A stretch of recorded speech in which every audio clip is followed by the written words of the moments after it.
All right, let's unlock the magic of thinking big. Oh, I like that. Today, we're diving deep into, you guessed it, excerpts from David J. Schwartz's The Magic of Thinking Big. I bet a lot of you out there have at least heard of it. It's a classic for a reason. Yeah, it's helped millions of people kind of break free and unlock their potential, achieve those things they always wanted to. We're not just going to summarize the book, though. We're going to pull out the good stuff. Those golden nuggets of wisdom, yeah. Yeah, those actionable insights, those things that you can actually use. Turn those dreams into reality. Exactly. So let's figure out how we can cultivate a success-driven mindset, break free from those self-limiting beliefs. We all have them. And finally, achieve those bigger goals we've been dreaming of. It's about time, right? It is about time. So one of the things that Schwartz really emphasizes is the power of belief. He argues that success isn't just about, how smart you are or your talent or your skills. It's about how big you're willing to think. It's that audacious vision, that willingness to step outside of those comfortable boundaries. Right. And he tells this really interesting story about a guy named Harry, kind of an average guy, but he achieved some pretty extraordinary things. And Schwartz is like, what set him apart from all his peers? Well, he recounts this story from one of Harry's colleagues, a vice president, who said that Harry, he thought 5 times bigger than anybody else. Wow. 5 times bigger. I mean, is that even possible? Apparently so. And that difference in how he approached problems, how he envisioned solutions, it really made all the difference. So it's not just about daydreaming, right? No, it's not about just, floating around in some fantasy land. It's about having the courage to set these ambitious goals and then figuring out how to actually make them happen. It's like setting the bar so high that you have to think differently just to reach it. Yeah. And that reminds me of the story about the tool and die worker. Oh, yeah, that's a good one. Yeah, he goes to one of Schwartz's lectures, and his whole life transforms. And initially, he was kind of stuck in this rut. He was unhappy with his work. He was worried about his family, providing for them. We've all been there. So what shifted for him? I mean, did he suddenly discover some hidden talent or something? Yeah, right. Overnight, he became a genius. Well, not quite. It was actually a change in belief that kind of sparked everything. He began to believe in his potential. Mm-hmm. He started envisioning a brighter future for himself, for his family. So that belief kind of gave him the energy to take action. Yeah, it lit a fire under him, Yeah. and ultimately it led him to a much better job and a level of success he never thought was possible before. So it's not just positive thinking. It's believing so deeply in your potential that it pushes you to act. Yeah, it becomes this self-fulfilling prophecy. You start to unlock possibilities that wouldn't have existed otherwise. Makes sense. But we all have those nagging doubts, right? Those excuses that kind of creep in and hold us back. Oh, absolutely. Schwartz calls it excusitis. It's like a disease that plagues people who struggle to achieve their goals. And what kind of excuses are we talking about here? Oh, you name it. Poor health, not enough education. I'm too old. I'm too young. Just bad luck. Anything we can come up with to kind of justify not taking action. Right. Anything to avoid responsibility. Exactly. And he gives this example of 2 guys with diabetes. One of them uses it as a crutch, but the other guy thrives despite having a more severe case. I remember that one. So it's not about ignoring challenges. It's about how we choose to respond to them. Yeah, it's about our mindset. And Schwartz provides some really specific strategies for tackling this health excusitis. Okay, I'm all ears. What are they? Well, first off, stop talking about your health all the time. Refuse to worry about it endlessly. So it's not about pretending it doesn't exist. It's about not letting it consume your thoughts. Right. Save those health conversations for your doctor. And get this, become a health enthusiast. Wait, become a health enthusiast if you're struggling with a health condition. Exactly. It might sound counterintuitive, but it's about changing your focus. Instead of letting your condition define you and limit you, you actively seek ways to improve your health. Oh, I see. So it's about taking back control, focusing on what you can do instead of what you can't. That's it. It's about empowerment. That's a great framework for tackling any kind of excusitis, right? Not just health stuff, but age, luck, resources, anything we perceive as an obstacle. Absolutely. And Schwartz specifically calls out age excusitis, people thinking they're too old or too young to go after certain goals. Like Cecil, the guy who wanted to start a business at 40. Yeah, he felt held back by his age, but Schwartz flips the script and suggests that age can actually be an advantage. Right, because you've got more experience, wisdom, a network of connections. Precisely. It's all about perspective. And then there's the luck excusitis, blaming everything on external factors like we're just victims of circumstance. Oh, yeah, I'm just unlucky. But Schwartz argues that luck is often a byproduct of, well, preparation, hard work, and being ready to seize opportunities when they arise. So it's about creating our own luck. In a way, yes, it's about being proactive and taking ownership of our lives. So how do we break free from this excusitis trap? Because it seems like it can be pretty insidious. Well, Schwartz suggests a really simple but powerful tool: changing our self-talk. Oh, like positive affirmations and things like that. Kind of, but more about consciously choosing language that empowers us. Like, instead of saying, I'm tired, try, I'm feeling energized today. Okay, I can see how that subtle shift can make a difference. Even something as simple as when someone asks how you are, instead of just saying, oh, I'm okay, try a more enthusiastic, just wonderful, thanks. It's like you're training your brain to focus on the positive. Exactly. And speaking of focusing on the positive, Schwartz also talks about the power of visualization. Remember that story about the salesman who turned that undesirable farm into a thriving business? That was a good one. It wasn't the ideal property, but he didn't focus on the downsides. Instead, he visualized what it could become. What steps did he actually take? Well, he really got specific. He imagined the farm transformed, came up with detailed plans, and then took action based on that vision. He didn't just sit around daydreaming. So visualization isn't passive, it's active. Exactly. It's a tool for problem solving, for sparking creativity, and for finding those solutions that align with our desired outcomes. And that leads us to another important piece of the puzzle: recognizing potential, not just in ourselves, but in others too. Schwartz encourages us to shift our focus from limitations to possibilities. He tells that great story about the young man who, despite his current circumstances, chose to see himself as the successful executive he was determined to become. Powerful reminder that where we are now doesn't have to dictate where we end up. Right. It's about focusing on what we can become, not what we lack at this moment. And that applies to everyone around us as well.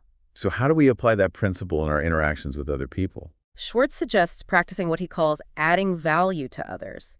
See the best in them, help them reach their full potential. Be a source of encouragement and support. Exactly. And he also suggests doing these daily self-interviews. Okay, what are self-interviews? It's about taking a few minutes each day to ask yourself, what can I do to become more valuable today? So actively seeking ways to improve, expand our knowledge, become better versions of ourselves. You got it.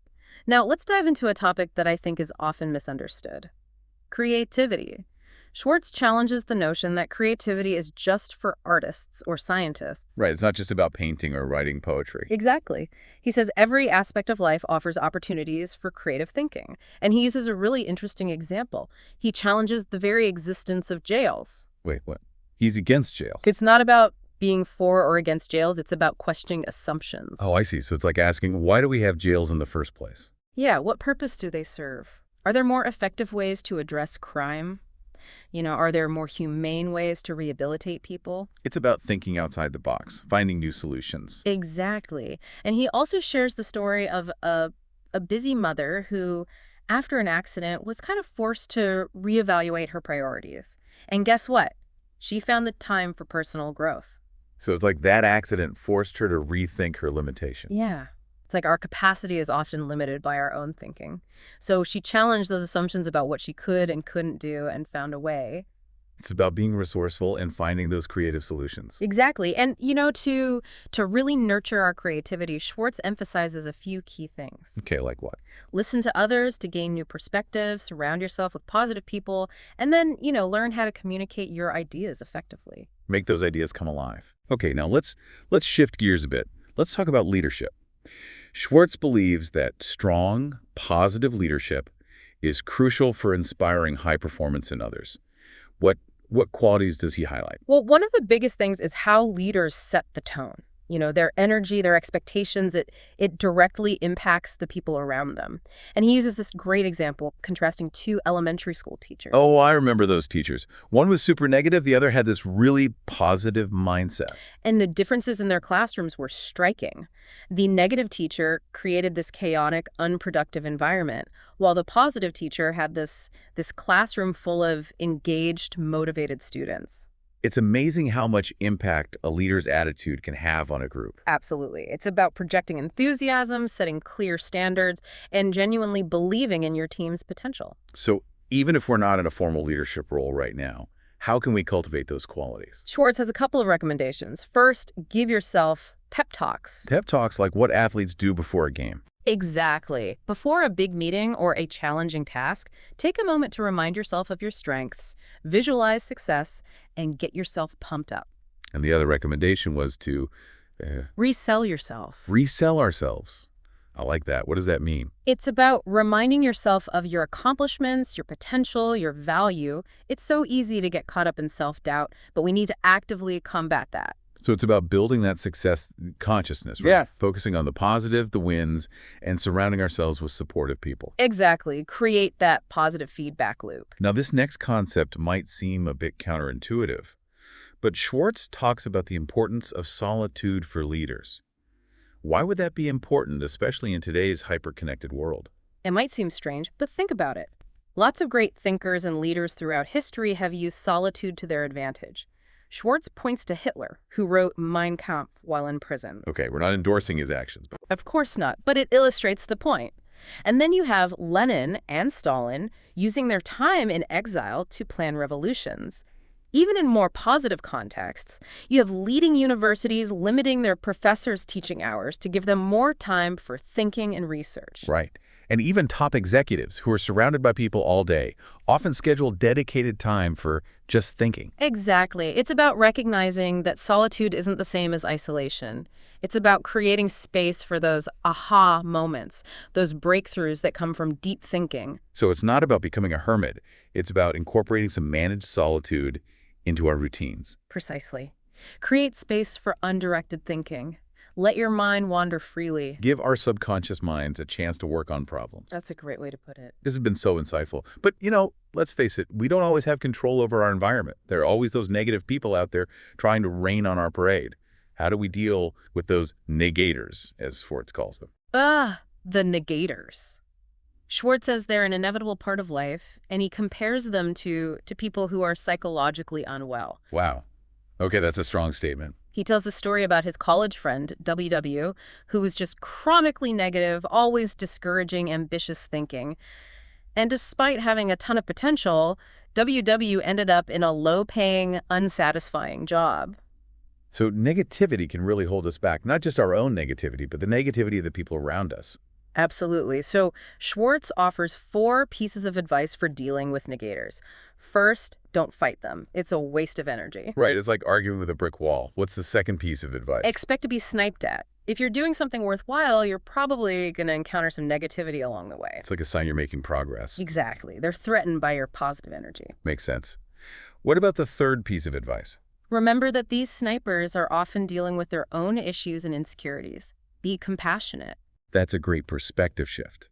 Their negativity is often a reflection of their own unhappiness. Exactly. And the last piece of advice, think big enough to be immune to their attacks. Don't let their negativity define you or your potential. Right.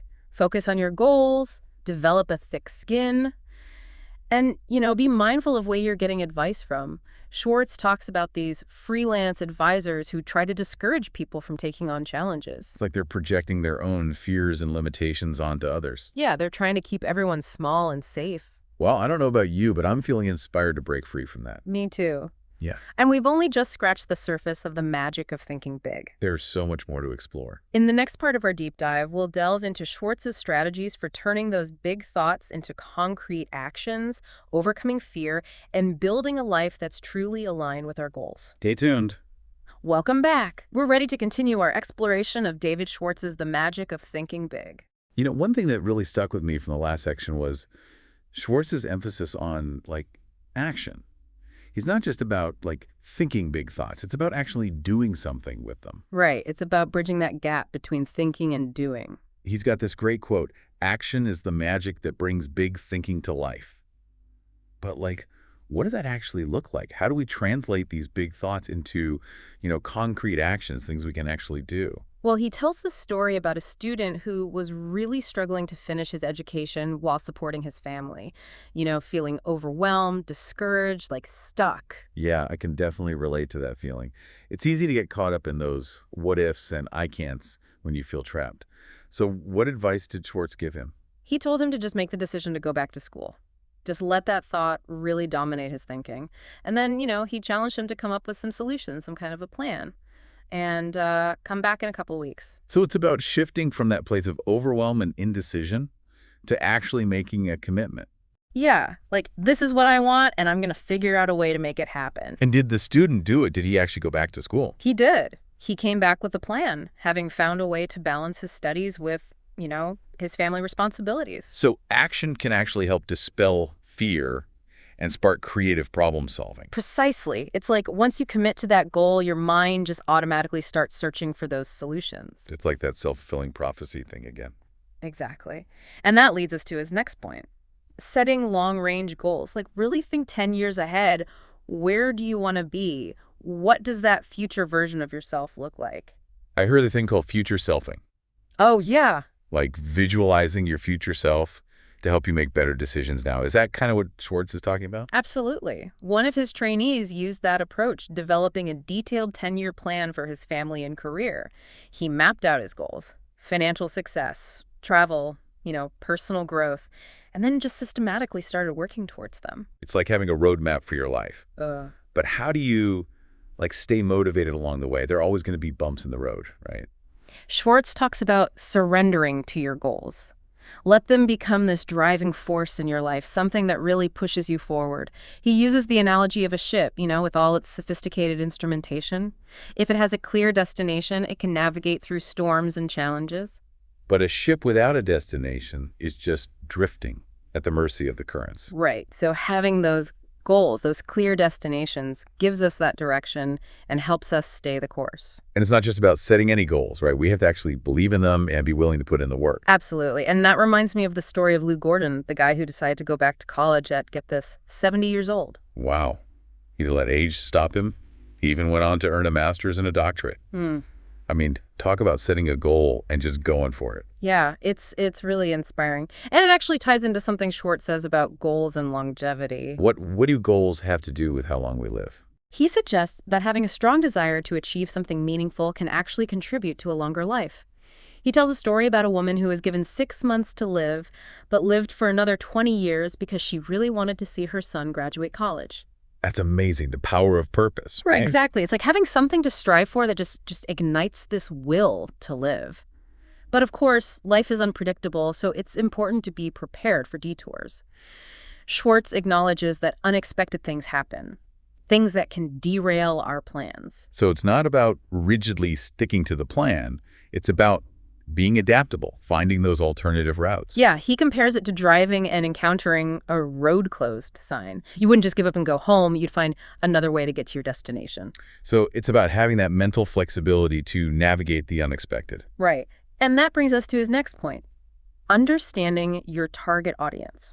Whether you're selling a product or pitching an idea or even leading a team. It's about empathy. Yeah. Right? Putting yourself in their shoes, understanding their needs and motivations.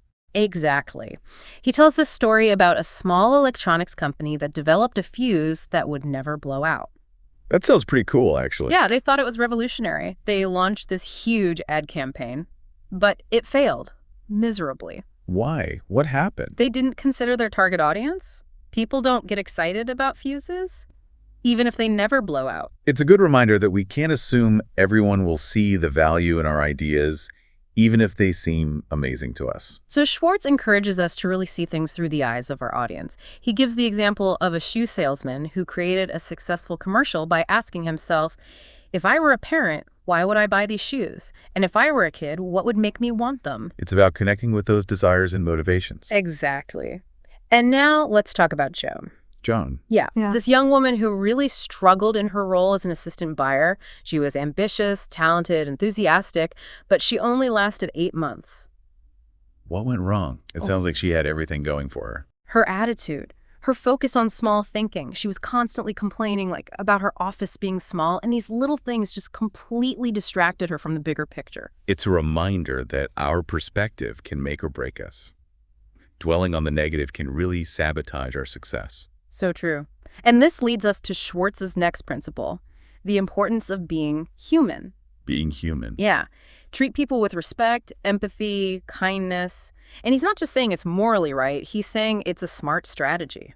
I like how he frames it as both ethical and strategic. He talks about this executive, John S., who was known for creating a positive and supportive work environment. He would go above and beyond for his employees, recognizing that people are more than just, cogs in a machine. It's that whole servant leadership idea, right? Putting the needs of your team first. Exactly. And Schwartz gives some specific examples of how to put this into practice. He suggests praising people to their supervisors, highlighting their accomplishments. So building a culture of recognition and appreciation. Yes. And even advocating for colleagues, recommending them for promotions. Why would you want to do that, especially in a competitive environment? Schwartz says that when you help others succeed, it actually creates a more positive, collaborative environment for everyone. It's not about scarcity, it's about abundance. I love that. So it's a win-win. And that kind of ties into being a progressive thinker, right? Embracing change and improvement. Exactly. Schwartz contrasts progressive thinkers with those who are just content with the way things are, the status quoers. He uses the example of that company president deciding who to promote to sales manager, right? Yeah. There were 3 candidates. 2 were perfectly comfortable with the status quo, resistant to any kind of change.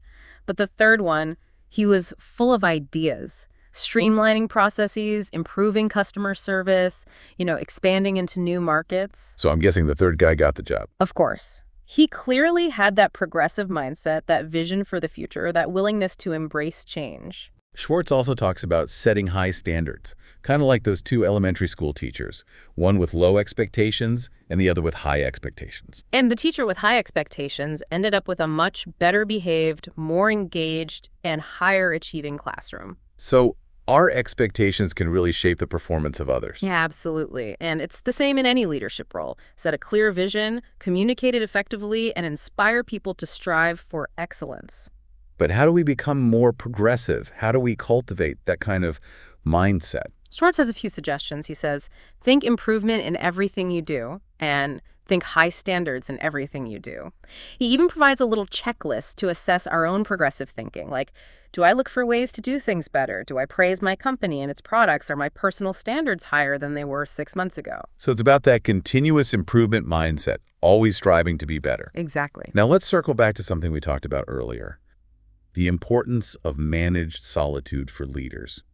Why does Schwartz believe it's so crucial? He argues that those who are really successful use solitude for deep thinking, for problem solving, for strategic planning, really tapping into their creativity. It seems kind of counterintuitive though, right?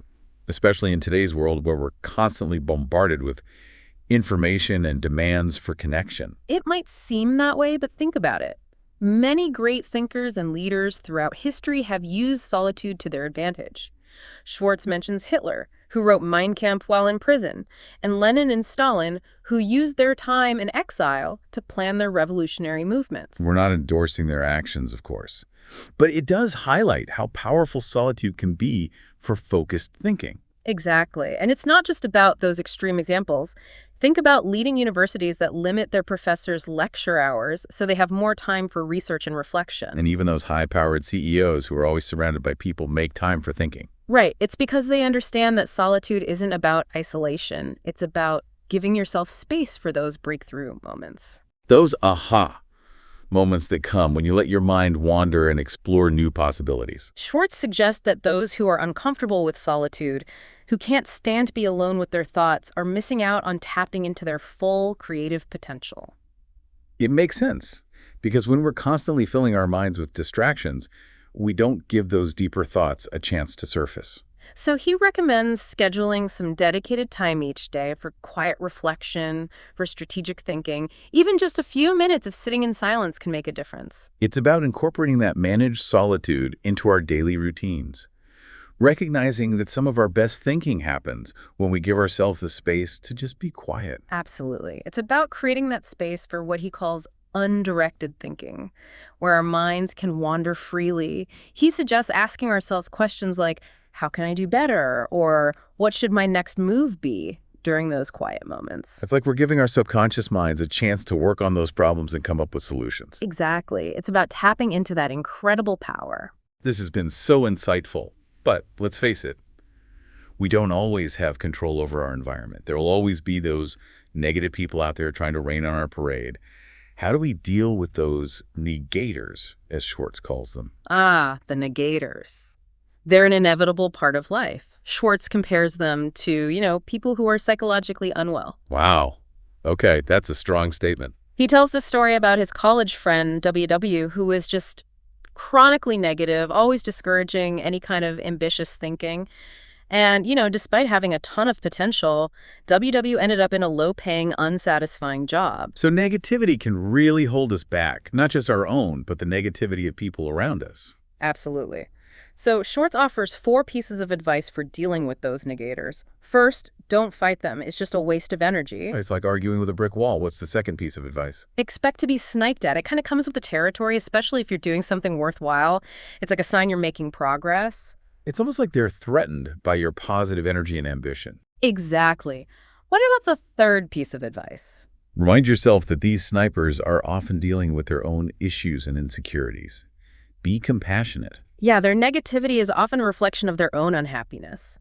And lastly, think big enough to be immune to their attacks. So don't let their negativity define you, right? Focus on your goals, develop a thick skin. And be mindful of where you're getting your advice from. Schwartz talks about those freelance advisors who try to discourage people from taking on challenges, projecting their own fears and limitations. It's like they're trying to hold everyone back, keep them small and safe. But aside from avoiding negativity, how can we proactively build a more positive and empowering self-image? That's a great question.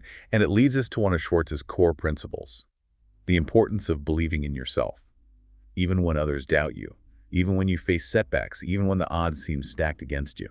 Schwartz argues that fear is often a product of our own thinking.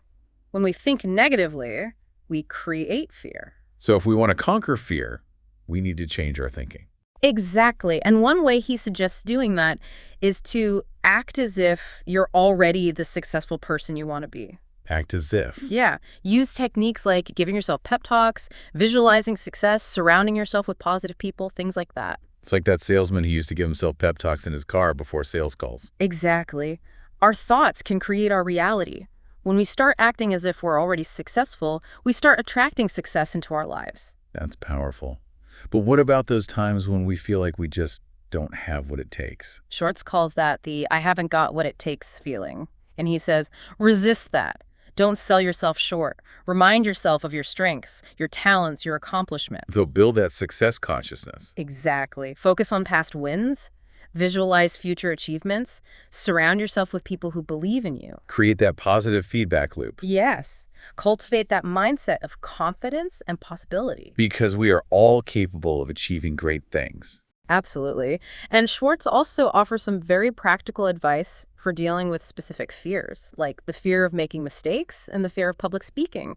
He suggests viewing mistakes as opportunities for learning, for growth. So it's not about avoiding mistakes, it's about learning from them. Right. And for public speaking, he recommends practicing in front of a mirror, joining a public speaking group, and reminding yourself that the audience wants you to succeed. They're rooting for you. It's about shifting our focus from our own anxieties to connecting with the audience and the message we want to share. Exactly. And Schwartz also acknowledges that there are going to be times when we face really tough challenges, times when we feel defeated or discouraged. And it's okay to feel those emotions. It's human, right? But we can't let those feelings define us. Exactly. So he encourages us to view those setbacks as, again, opportunities for learning. Salvage something from every defeat and use adversity to become stronger and more resilient. He tells this amazing story of a man who was blinded in a tank explosion during World War II. But instead of letting that define him, he became a successful minister and counselor. That's incredible. He didn't let that setback destroy him. He used it as fuel. Exactly. His blindness, which could have been seen as, a devastating loss, actually became a source of strength. It's like a testament to the power of the human spirit. Our mindset can really transform even the most difficult experiences into opportunities for growth and meaning. And this brings us to another key point that Schwartz emphasizes, taking responsibility for our lives. So it's not about blaming our circumstances, our genetics, other people, or bad luck for our failures. It's about recognizing that we have the power to choose our thoughts, our actions, and our responses to challenges. We have the power to create the life we want, to achieve our goals. Yes, and to live a life of purpose and fulfillment. That's an incredibly empowering message. We all have the potential to achieve great things if we just believe in ourselves and take action. It's about tapping into that potential and using it to create a life that is both meaningful and fulfilling. This has been such an amazing exploration of the magic of thinking big so far. I agree. We've covered a lot of ground. The power of belief, overcoming excuses, those strategies for cultivating a big thinker's mindset, the importance of taking action, and yet we've only scratched the surface. There's still so much more to uncover in this timeless classic. In the final part of our deep dive, we'll explore Schwartz's insights on building a strong and positive self-image, developing those leadership qualities, and navigating those challenges and triumphs of life with a big thinker's mindset. Stay tuned for more magic. Welcome back to our deep dive into the magic of thinking big. I've covered so much ground already, from belief and action to leadership and solitude, all that good stuff. But as we kind of wrap things up here, I want to focus on one of the most, I think, fundamental aspects of success, which is our self-image. Yeah, Schwartz really hits the nail on the head when he says our self-image is that mental picture we hold of ourselves. And it's not just about our physical appearance. It's deeper than that. It's about our beliefs, about our capabilities, our worthiness, our potential, the whole package. It's like that inner voice that we all have that's constantly, talking to us. And I can see how a negative self-image could be incredibly limiting. Like if you don't believe you're capable of something, you're probably not going to, take the risks necessary to actually achieve it. Yeah, you're not going to put yourself out there. And Schwartz argues that our self-image acts like a thermostat. It sets the temperature for our overall success. So a negative self-image can actually lead to self-sabotage. So how do we cultivate a more positive and empowering self-image? I mean, do we just, stand in front of the mirror and repeat affirmations? Well, it's more than just positive thinking. Schwartz actually suggests a very simple but powerful exercise. Look important. He says, pay attention to your appearance, dress for success, carry yourself with confidence, project that image of competence and success. So it's about like projecting an image that then influences how we feel internally. Precisely. Fake it till you make it. Wow. I don't know about faking it, but it's about consciously choosing to embody that image we want to project. Yeah, and even something as simple as smiling can make a difference. Yeah, when you smile at someone, they tend to smile back. Exactly. It's contagious. Yeah. And it just creates this more positive, uplifting energy. Okay, so we've talked about looking important, but Schwartz also talks about thinking like a leader, even if we're not in a formal leadership position. Like, what does that mean? Well, he shares a story about this guy named Phil, who is a very successful research director, but he had no formal training in research or statistics. So how did he become so successful? He was a master at what Schwartz calls human engineering.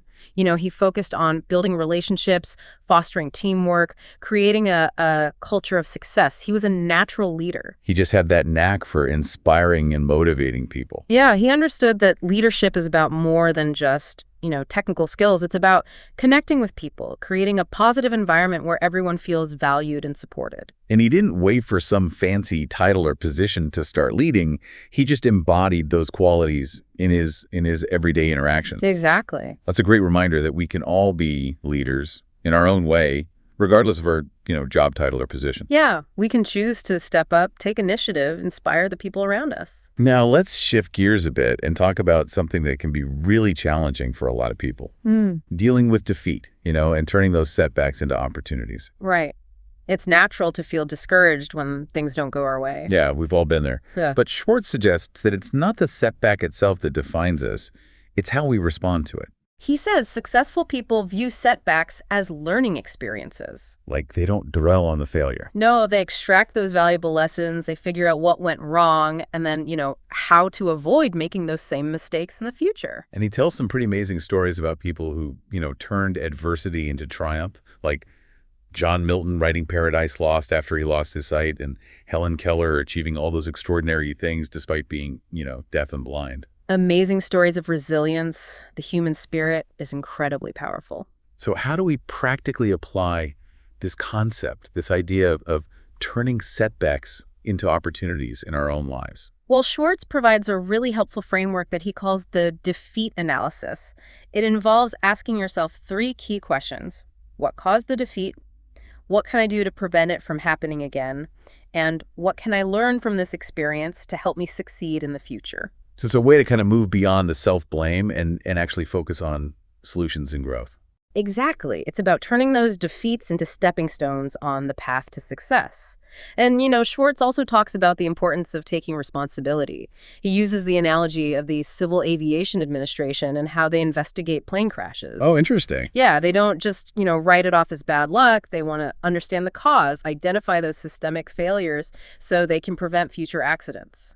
So we should approach our own setbacks with that same kind of scrutiny and a desire to learn. Yeah, not to dwell on blame, but to really figure out, what went wrong and how we can improve. It's about adopting that growth mindset, recognizing that, failures are just opportunities for learning. Which brings us back to one of Schwartz's core messages, the importance of believing in ourselves. Even when others doubt us, even when we face setbacks, even when things just seem really, really hard. Yeah, it's that fuel that powers our dreams. It's the foundation upon which we build our success. So how do we cultivate that unwavering self-belief? How do we quiet those voices of doubt and really tap into that confidence within us? Well, Schwartz talks about cultivating what he calls a success consciousness. Focus on those past successes, visualize those future achievements, surround yourself with people who believe in you. Create that positive feedback loop. Exactly. Well, this has been an incredible journey exploring the magic of thinking big. I mean, we've uncovered so many powerful insights about, unlocking our potential, conquering our fears, and achieving greater success and fulfillment in all areas of our lives. It's been a real pleasure diving deep into these ideas with you. We hope this deep dive has really sparked your thinking, inspired you to dream bigger, and given you some practical strategies to create the life that you want. So now it is your turn. What's that one big goal you're going to commit to today? Take some time to think about what you've learned and then start taking action. Thanks for joining us on The Deep Dive.